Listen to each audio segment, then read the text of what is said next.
Hello, world. Those that have ears, let them hear. So, as we can see, man, the pandemic seems like it's slowly but surely fading away, and it'll be in a distant history or past, if you will. But anyway, man, we see the killings are still going on as well of black men as well. And, I shared a post recently, man, on my experience.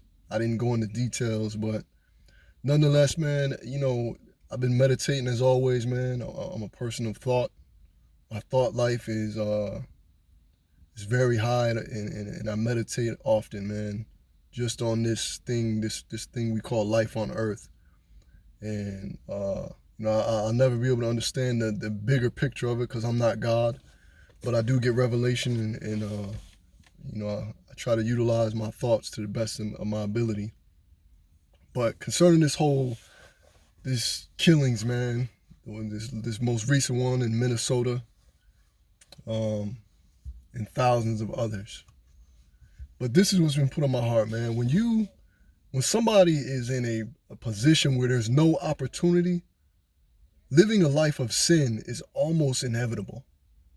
Wherever there's lack, wherever there's a lack of infrastructure, wherever there's a lack of, community, wherever there's a lack of love, wherever there's uh, inventions that are of evil nature, and I hate to say it takes maturity, man. We have weapons, guns, but where you have guns in a community where there's a lack of opportunity, killing is going to happen. Where you have drugs and alcohol and a lack of opportunity, killing is going to happen. The life of sin, that path like the Bible talks about, that path to destruction is very wide, very, very, very wide when you're in a community that has a lack. A community where there's no opportunity, where the school infrastructure is terrible, where the employment opportunity is terrible, and then you throw the drugs, the alcohol, and the guns into that community. It's just a disaster waiting to happen. The people that get out of that and prosper and escape that are like needle in the haystack type people. These are people that, they have the mind that's elevated beyond belief in order to overcome and not succumb to these circumstances, man. This is what we have to understand. And unfortunately, this is what I want to say, man. I'm just being straightforward. You know, in a black community or any community that lacks, this is what is more than likely going to occur. And in fact, no, this is what will occur. We see the evidence of this. And saying that to say that most people, black, and white, and other race ethnicities, because the history of the black community has been hid for so long, so long, no one realizes what has occurred throughout time. This is what we have to understand, a world. Black people, and this is not racist, it's just truth and it's just what is. We've had thriving communities that have been torn down at the hands of the white race, right? Now, is this all inclusive to the white race? No, it's a means to express what I'm trying to say. And most people don't even know this history. This history is even new to me. Black-owned banks, other black communities other than the one that has come out over the recent years more and more. It's been more prevalent in the medium, which is the Wall Street, Black Wall Street. That was a community over 30,000 square blocks wide or something of this nature. A thriving black community torn down at the hands of the oppressor who is known as the white man in America to the black community. This is a fact. You understand? Does this make me a racist to express truth? No, it does not. I am a believer. I am a godly person. I love everyone, which should be the goal of everyone.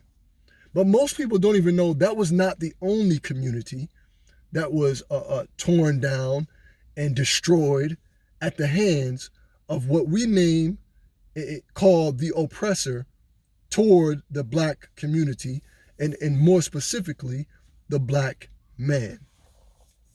So when you go in now, what we call the ghetto, right, where it's a community where, as it's been shared, we don't make guns, we don't make drugs, we don't put up liquor stores. None of these things we own, right? But yet these things are in communities where the infrastructure, the education system, all of it is horrible, right? So it's not that, and I say that to say this, it's not that we haven't throughout time and throughout history have made efforts to build communities in order to thrive. And if the community happens to be majority black, who cares? That doesn't make it racist. There's communities right now, right here, right now, that are majority white or all white. Just like there's communities that are all Asian, right? Or all Indian, or all Italian. Go to New York City, or all German, right? There's communities where the ethnicities and the race cultures stick together. Why is that?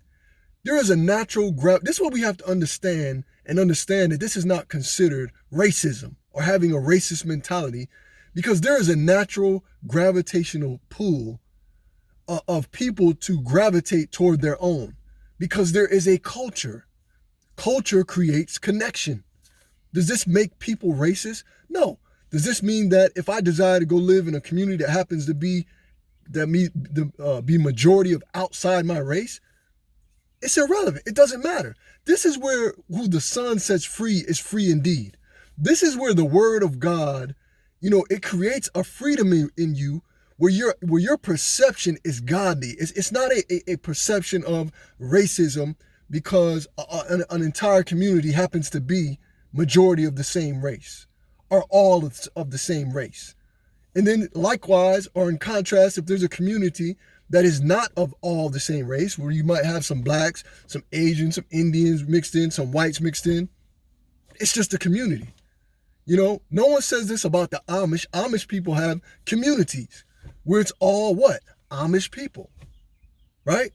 It's just one group, one culture. They live a certain way. They live off the land and they live a certain way. Does this make them racist? No, it does not. It just means that's the way that they choose to live. And what we have to understand as a nation is that blacks cannot and should not be looked at as lesser than, considering the fact that we have created our own communities so that we can police our own communities, because there is a connection there, right? And when you see your own coming and you know that they're in favor of you, you won't have a disposition of fear that's been created at the hands of the oppressor, right? Medium propaganda, so forth and so on. Because why? Words are powerful and they can create fear in those that are weak-minded or that are weak in the spirit, as the word says. So we have to understand this, family. We have to understand this as a world that when you see, because that's what the propaganda in the medium has done for centuries, year upon year, decade upon decade, century upon century. That is the picture that has been painted. But if the nation as a whole was to know the real truth and to know that, there is a richness to the black community as well, and that there have been many communities and banks that have been destroyed at the hands of the oppressor, right? And what this should do, it should shift your mindset to not look at the ghetto or the communities that have horrible infrastructure as less than, right?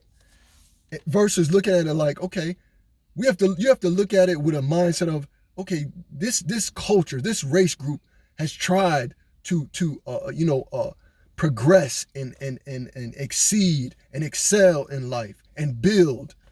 But every time we get a little momentum, then it's torn down. Go and look through history, man.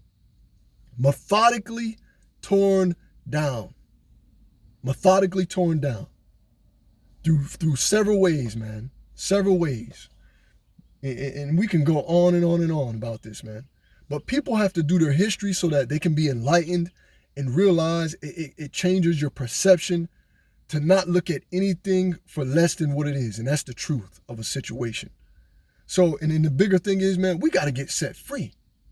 We got to be set free. If I go and I see a white community, I don't care. If it's thriving, I don't care. But I don't create a stumbling block and try to methodically, oppress that community by putting things, or allowing, we should say, because things that have been allowed in certain communities, it's just that. They have been allowed.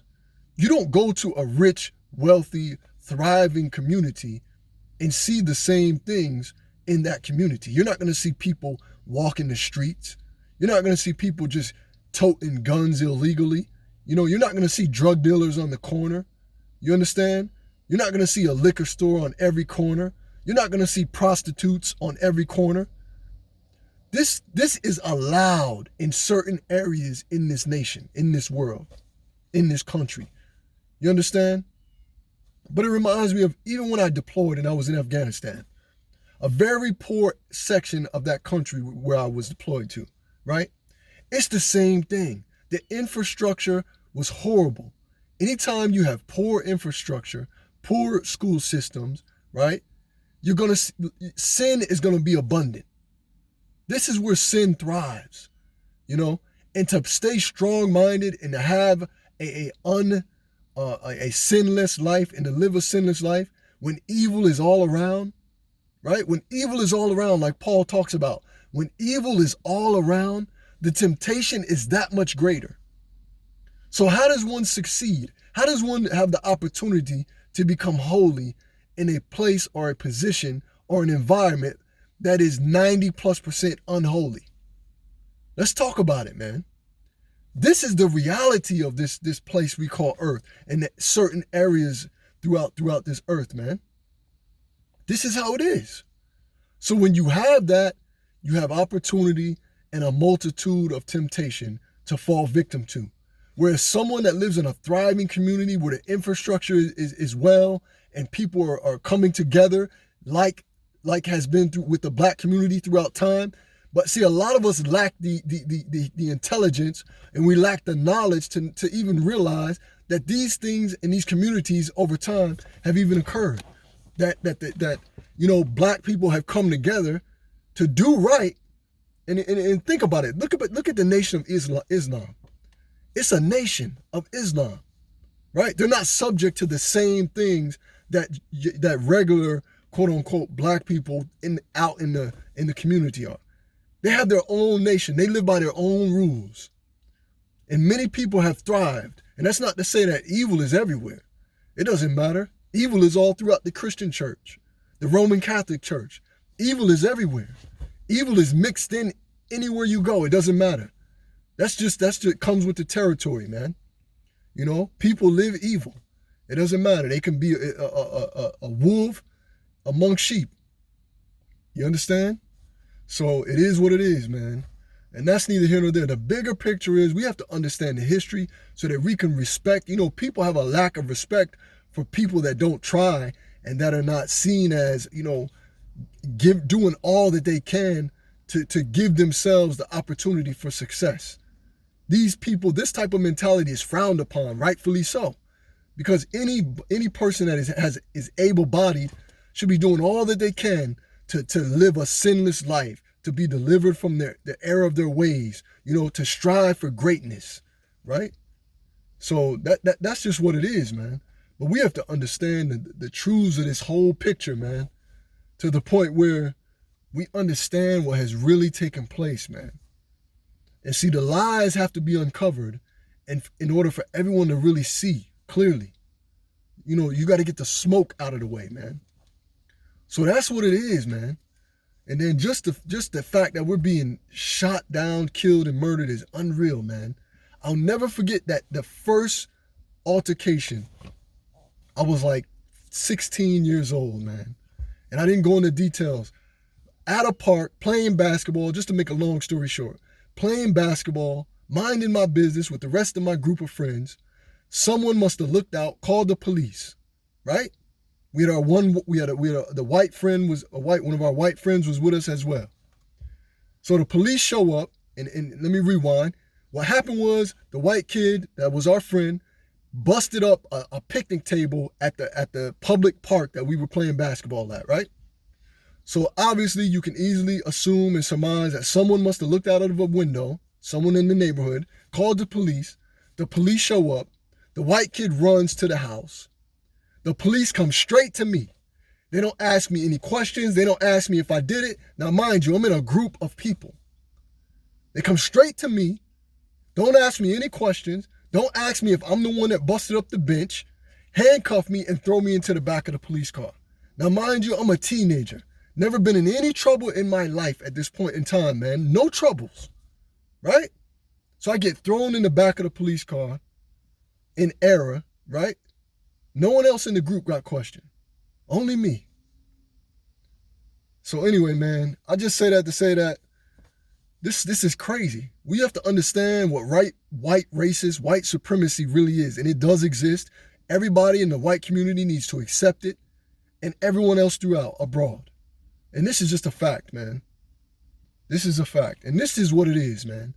And everyone, no matter race, color, creed, you should be doing it all that you can right where you are. And even though the path that leads to destruction is wide, man, there is a narrow path, and anybody that puts their mind to it can do it. They can be delivered, man. I'm getting long-winded. I got to end this thing, man, and take this call. But family, as always, Hebrews 12:14, which says, make every effort to live in peace with everyone and to be holy. Without holiness, no one will see the Lord. No one will see the God in you, family. Pursue godliness, man. Pursue godliness. Whatever it is you need to be delivered from, be delivered from it. And that path may be different from one person to the next. Excuse me.